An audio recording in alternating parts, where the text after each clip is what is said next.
Votre rendez-vous quotidien de l'information sur le triangle national pour Dash Info. C'est tout de suite les titres. Intervention de l'Union africaine concernant la situation des Africains en Ukraine. Macky Sall précise que tous les hommes ont les mêmes droits. Quant à l'évacuation, dans une note officielle, il exhorte les autorités ukrainiennes de reviser leurs procédés. Drame à Bafoussam, une jeune maman brûle son fils au second degré avec de l'eau chaude. Elle sera sauvée par la justice populaire. Elle sera sauvée de la justice populaire par les forces de l'ordre. Les populations sont outrées.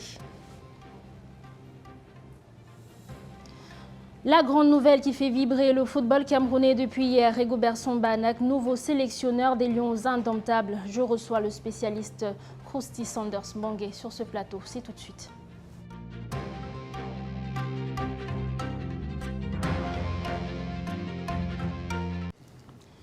Il suffit de cliquer sur le hashtag Africans in Ukraine pour découvrir les images choquantes qui reflètent le racisme et la discrimination infligée aux communautés noires en Ukraine.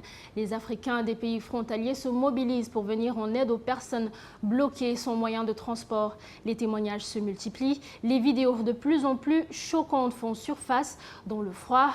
Sans aide, pas de nourriture et pas d'eau, les Africains sont complètement laissés à leur propre compte, sans moyens pour quitter l'Ukraine, maltraités par des agents de sécurité, empêchés de prendre place dans les trains ou les bus. Ils rejoignent les frontières où ils sont bloqués.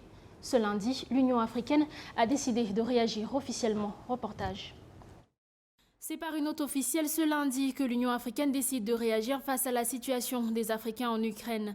Elle se dit particulièrement préoccupée concernant la communauté africaine qui se verrait refuser le droit de traverser la frontière hors de l'Ukraine. Les ressortissants de l'Union européenne ont le droit de traverser, mais nous, on n'a pas le droit de traverser. Nous, les Africains, on n'a pas le droit de traverser. Donc voilà la situation. Je vous présente les images tout à l'heure. Voilà, tout ce que vous voyez là, ce sont des étrangers. Voilà, nous sommes des Africains. Tout ce que vous voyez, voilà. Donc nous, on n'a pas le droit de traverser. Actuellement, il fait beaucoup froid. Il fait froid en Ukraine ici. Donc ce que on vous demande, c'est de nous venir en aide. Le président du Sénégal et de l'Union africaine, Macky Sall, rappelle que toute personne a le droit de franchir les frontières pendant un conflit et devrait bénéficier des mêmes droits, quelle que soit sa nationalité ou identité raciale. Il demande donc à tous les États de faire preuve d'empathie et du même soutien, peu importe la race. Plus de 250 Nigérians sont parvenus à rejoindre l'ambassade en Hongrie, en Roumanie ou en Pologne, selon les chiffres communiqués ce lundi par le ministère des Affaires étrangères. Des ressortissants africains dont les pays voisins louent des autobus pour aller eux-mêmes chercher les Africains en Ukraine. Nombre de volontaires aux frontières fournissent de l'eau et de la nourriture. Le mouvement Comment aider les étudiants africains en Ukraine est lancé depuis quelques heures. Le but de l'entreprise, partager le maximum d'informations utiles pour venir en aide aux étudiants. Les Maghrébins, eux, créent le hashtag Arab in Ukraine. Ils dorment en pleine rue, dans le froid, attendent de l'aide de la communauté internationale. En éducation, les cours n'ont toujours pas repris dans certains établissements publics camerounais. Les enseignants ont lancé un mot d'ordre de grève depuis la semaine dernière et poursuivent leur abstention de dispenser les cours cette semaine. Plusieurs démarches ont été entreprises avec les pouvoirs publics, mais les propositions de ces derniers n'arrangent pas les seigneurs de la craie blanche. Marivonne Dongo. Ce lundi, toujours pas de cours dans plusieurs établissements publics camerounais.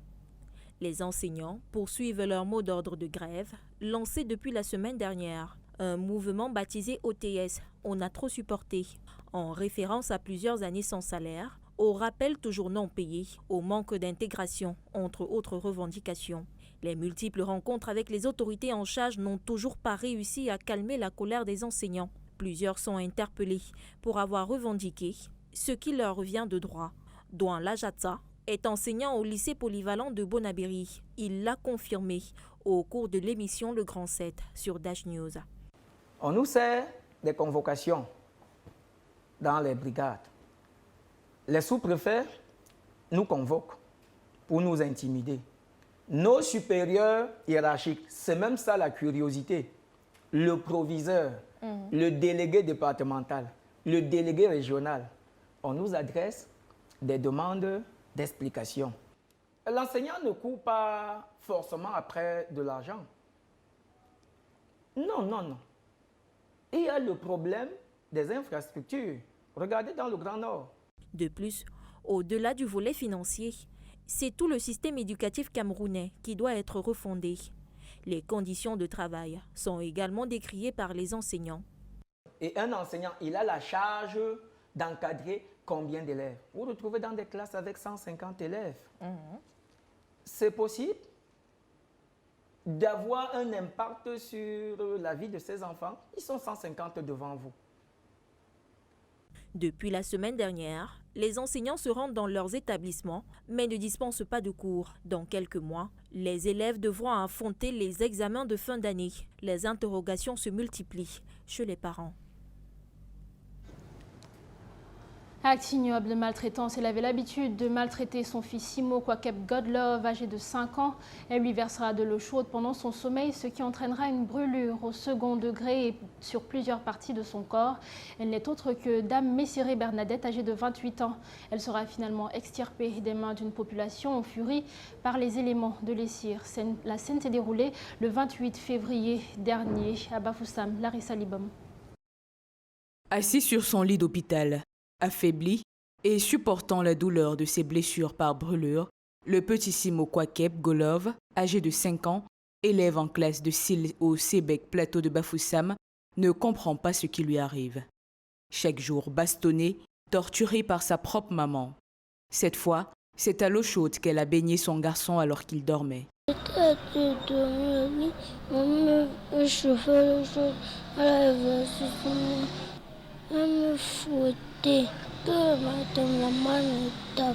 Messire Bernadette, âgée de 28 ans puisqu'il s'agit d'elle, après son forfait, l'a abandonnée dans un centre de santé de la place. Le papa du petit Simo Kwakep Golov, boucher au marché A de Bafoussam, ne sait plus quoi penser et assure ne pas comprendre l'acharnement de son épouse sur leur enfant. J'étais à un deuil à Bameka, je viens, la dame n'était pas là. Et à ma grande surprise, c'est un passant qui passe, il vient m'aviser au comptoir. Que comme ça, voilà la femme, qu'on l'a porté l'eau chaude versée sous l'enfant. Raison pour laquelle elle se retrouve dans c'est les gens de l'ESI qui est venu la porter, la sauver entre les bras des gens par rapport au crime qu'elle a commis. Un témoignage renchéri par le bailleur. Et régulièrement, je m'occupe de ces enfants-là. De tous, puisque tous sont mes enfants. Le comportement de la mère, je l'ai toujours jugé violente. Parce que à chaque fois, à 5 heures, j'entends l'enfant pleurer. Et quand je me lève, je dis toujours, madame, on ne tape jamais sur un enfant. D'après les voisins, la maman se serait rendue plus tard dans le centre de santé où a interné son fils. Une foule a envahi l'entrée de la formation sanitaire et une quête a été spontanément organisée pour participer aux soins de l'enfant. La foule en furie n'avait qu'une seule envie, en découdre avec la maman, qui n'a eu la vie sauve que grâce à l'intervention des éléments de l'équipe spéciale d'intervention rapide de la police nationale, qui ont réussi à l'amener dans leur géole.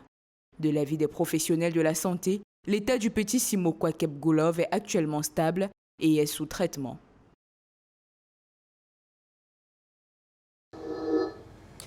Le préfet du département du Diamaré, Jean-Marc Ekwambarga, précédemment sous-préfet du 4e arrondissement de la ville de Douala, vient de recevoir un diplôme d'honneur patriotique. Cette distinction vient de lui être attribuée par l'Organisation panafricaine des médias créée en 2015 en Allemagne.